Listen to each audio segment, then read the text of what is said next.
अगर आप एंग्जायटी से रिकवर होना चाहते हैं ना, तो सिर्फ ये जान लेना कि क्या करना है, ये बात काफ़ी नहीं है। बल्कि सबसे ज़्यादा ज़रूरी ये है कि आप उसे किस तरीके से करते हैं और कितने टाइम तक करते हैं। जी हाँ, मेरे भाई, मैं अपने जो एक्सपीरियंस है, उसके बेसिस पे आपको बता रहा हूँ कि एंग्जायटी में बहुत सारे लोग ये गलती करते हैं और इस गलती को मैंने भी बहुत बार किया है। तो अगर आप अपनी एंग्जायटी से रिकवर होना चाहते हैं, तो इस वीडियो को एक बार लास्ट तक ज़रूर देखिएगा। और इससे पहली वीडियो में मैंने अपना पहला स्टेप शेयर किया है कि मैंने कौन-कौन सी चीज़ें उसमें करी थी और मैंने क्या स्टेप्स लिए हैं अपनी एंग्जायटी की रिकवरी के। तो अगर आपने वो वीडियो नहीं देखा है, तो पहले वो वीडियो देख लीजिएगा, फिर इस वीडियो को देखिएगा। तो चलिए, पहले अभी इस वीडियो को क्लियर कर लेते हैं, फिर जो है हम आगे बढ़ेंगे। तो ये है मेरा एंग्जायटी रिकवरी का सेकंड स्टेप, जिसे आपको समझना ज़रूरी है। तो सेकंड स्टेप आपको ये करना है कि आप जो भी चीज़ें करते हैं ना अपनी एंग्जायटी की रिकवरी के लिए, आप उसे एक कंसिस्टेंट बेसिस पे करते रहें। मतलब जो भी आप अपनी जर्नी बना रहे हैं, जो भी आप चीज़ें कर रहे हैं, उसे सस्टेनेबल वे में करते रहें, है ना? अब देखो मैं क्या करता था, मैं पहले आपको थोड़ा अपना वो दे दूँ ब्रीफ, ताकि आपको समझ में आ जाए कि मेरी क्या गलती होती थी, ताकि आप वो गलती रिपीट ना करो। मैं क्या करता था कि मैं यूट्यूब पर जाता था और अलग-अलग तरीके की वीडियोज़ देखता था। तो मान लो मिस्टर ए ने मुझे बोला कि भई एबीसी आप ये वाला काम करो, तो मैं वो करने लगता था, उसको इम्प्लीमेंट करने की कोशिश करता था। फिर मैंने किसी और पर्सन की वीडियो देखी, उन्होंने जो बताया, फिर मैंने उनकी बातें फॉलो करनी शुरू कर दी। तो इससे होता क्या था कि धीरे-धीरे ना मैं खुद कन्फ्यूज़ हो जाता था कि यार मैं किसकी बातें फ़ॉलो करूँ और किसकी बातें फ़ॉलो ना करूँ, किसका पॉइंट जो है वो काम कर रहा है और किसका तरीका काम नहीं कर रहा है। क्योंकि जब आप बहुत सारी वीडियोज़ देखते हैं ना, तो आप एक्चुअली में इम्प्लीमेंट कुछ नहीं कर पाते, आप सिर्फ़ नॉलेज इकट्ठी करते रहते हैं। तो मैंने क्या किया ना, मैंने इस बात पर ध्यान देना शुरू किया कि मुझे अलग-अलग लोगों की वीडियोज़ को जाकर सिर्फ़ नहीं देखना है, बल्कि मुझे ना एक रूटीन बनाना है और उसे फ़ॉलो करना है। क्योंकि एक चीज़ देखो, अगर आपको कोई बेहतरीन से बेहतरीन कोच आकर कुछ भी बता देना और अगर आप उसको 1 दिन करते हैं, 2 दिन करते हैं, 4 दिन करते हैं और आपको लगता है कि आप ठीक हो जाएँगे, तो ऐसा नहीं होने वाला है, क्योंकि उस चीज़ को काम करने में ना टाइम लगता है। और एंग्ज़ायटी में ये बात हमेशा आपको याद रखना ज़रूरी है कि चीज़ें तभी काम करती हैं, जब आप उन्हें सस्टेनेबल वे में करते रहते हैं। मान लीजिए कि आपको किसी बेहतरीन पर्सन ने आकर बताया कि आपको ना ब्रीदिंग एक्सरसाइज करनी चाहिए, ब्रीदिंग एक्सरसाइज से आपको रिलीफ मिलेगा। आपने 1 दिन किया, 2 दिन किया, 4 दिन किया, आपको रिलीफ मिलने लगा और आपने क्या किया? आपने छोड़ दिया। तो अब होगा क्या ना, जैसे ही आप छोड़ेंगे ना, वापस से आपका एपिसोड रिपीट हो जाएगा, आपको एंग्ज़ायटी फिर शुरू हो जाएगी। क्यों? क्योंकि आपकी जर्नी अभी शुरू हुई थी। आप ट्रैक पर आना शुरू हो रहे थे, लेकिन आपको क्या लगा, आप ठीक हो गए और आपने छोड़ दिया करना। तो एक चीज़ हमेशा याद रखिए, मैंने भी ये चीज़ें बहुत करी हैं। तो इसीलिए आपको रूटीन शुरू करना ज़रूरी नहीं है। जो भी रूटीन आप शुरू करते हैं, 10 तरीके की चीज़ें करना ज़रूरी नहीं है। कोई एक चीज़ ही अगर आप करते हैं ना, तो उसे कंटीन्यूअस करते रहिए, ताकि आपको उसका रिज़ल्ट मिल सके। और एक चीज़ याद रखिएगा, मैं अक्सर ऐसा करता था कि मैंने ना कुछ दिन ब्रीथिंग एक्सरसाइज करी, कुछ दिन मैंने एक्सरसाइज किया और फिर छोड़ देता था।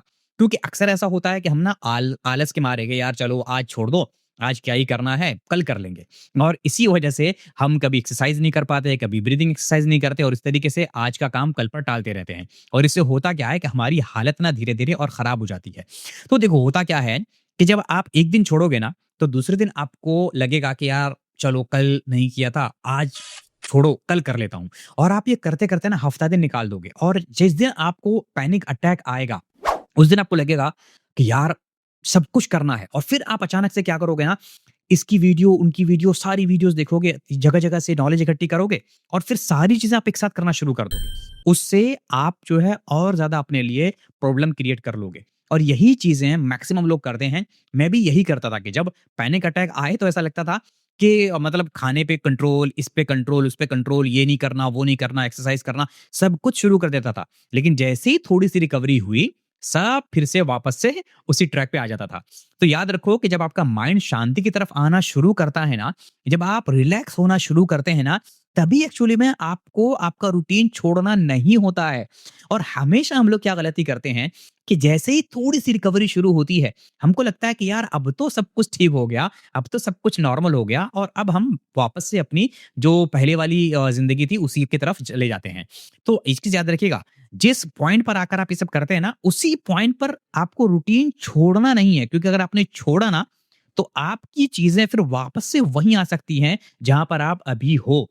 तो एक चीज़ याद रखिए, यही गलती लोग क्या करते हैं कि सिर्फ़ एक्सरसाइज़ के साथ नहीं, बल्कि मेडिसिन्स के साथ भी करते हैं। मैंने भी ये करी है। होता क्या है कि लोग ना क्या करते हैं कि मेडिसिन लेना शुरू करते हैं, है ना? और उनको लगता है कि यार मैं ना बस 1 हफ्ता मेडिसिन लूँगा और ठीक हो जाऊँगा। और वो 1 हफ्ता, 2 हफ्ता मेडिसिन लेते हैं और उनको जब लगता है कि हाँ, अब थोड़ा-सा ठीक हो गए हैं, तो वो क्या करते हैं मेडिसिन लेना छोड़ देते हैं। याद रखिएगा, अगर आप मेडिसिन ले रहे हैं, 1 महीना आपने लिया और फिर अपने आप आपने छोड़ दिया, तो पॉसिबिलिटी है कि आप वापस वहीं आ जाएँगे जहाँ पर आप आज हैं। इसीलिए अगर आप मेडिसिन ले रहे हैं, तो बिना अपने साइकियाट्रिस्ट से कंसल्ट किए मेडिसिन कभी भी ड्रॉप मत करना मेरे भाई। ये बात मैं अपने एक्सपीरियंस से बता रहा हूँ।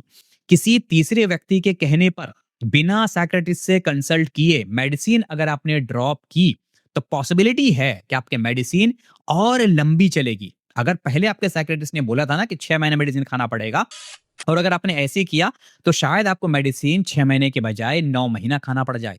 तो अगर आप अपनी मेडिसिन को अननेसेसरीली लंबा नहीं चलाना चाहते, अगर आप अपनी एंग्जायटी को अननेसेसरीली लंबा नहीं खींचना चाहते, तो किसी एक रूटीन को आज से पकड़ लीजिए और उस रूटीन को फॉलो करना शुरू कीजिए।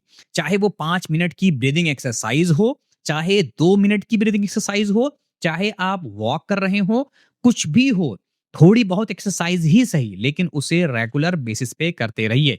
जो भी आपके लिए रूटीन का पार्ट है ना, उसे पकड़िए और कंसिस्टेंटली फॉलो कीजिए। परफेक्ट होने की आपको जरूरत नहीं है, बस आपको कंसिस्टेंट होने की जरूरत है। और एंग्जाइटी में ये चीज आपको जनरली कोई नहीं समझाता।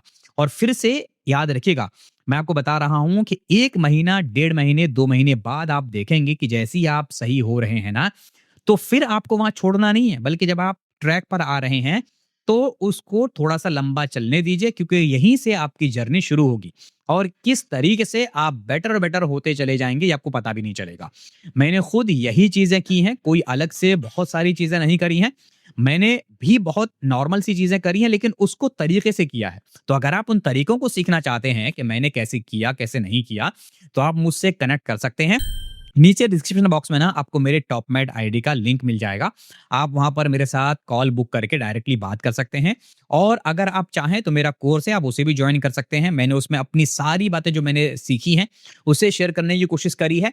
जो बहुत ही महँगे-महँगे कोर्सेज़ हैं, लेकिन मैंने उसे बहुत ही रीज़नेबल प्राइस में आपके साथ शेयर करने की कोशिश करी है, ताकि आप उससे सीख पाएँ और अपनी लाइफ़ में उसे इम्प्लीमेंट करके बेनिफिट उठा पाएँ। तो एक चीज़ याद रखिएगा कि हमेशा कि जो भी रूटीन आप लेकर चलेंगे ना, उस रूटीन को कंटिन्यू फॉलो कीजिए। बस इतना ही कहना चाहूँगा।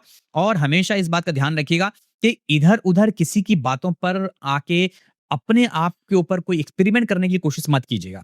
क्योंकि जितना ज़्यादा आप एक्सपेरिमेंट करेंगे ना, कि उसने दवाई बोल दिया बेकार है, उसने ये बोल दिया बेकार है, तो छोड़ देता हूँ।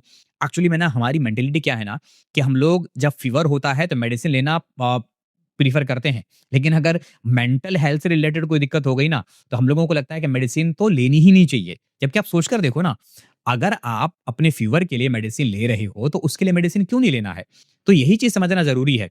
तो बस इतना ध्यान दीजिएगा कि जो भी रूटीन आप फ़ॉलो करें, उसे कंसिस्टेंटली फ़ॉलो करते रहिए। और अगर आप कंसिस्टेंटली फ़ॉलो करेंगे, तो एक दिन डेफ़िनिटली आप बहुत ही ईज़िली, बहुत ही आसानी से रिकवर कर जाएँगे। तो मुझे उम्मीद है कि इस वीडियो से आपको ये अंदाज़ा लग गया होगा कि हमें कौन से स्टेप्स लेने हैं और जो भी स्टेप्स हम लेंगे उसे हमें कैसे फॉलो करना है। तो अगर आपको ये वीडियो पसंद आए, इस वीडियो को लाइक ज़रूर कीजिए। अपने सभी फ्रेंड्स के साथ इस वीडियो को ज़रूर शेयर कीजिएगा और मिलते हैं अगली वीडियो में। तब तक अपना ख्याल रखिए। Thank you so much.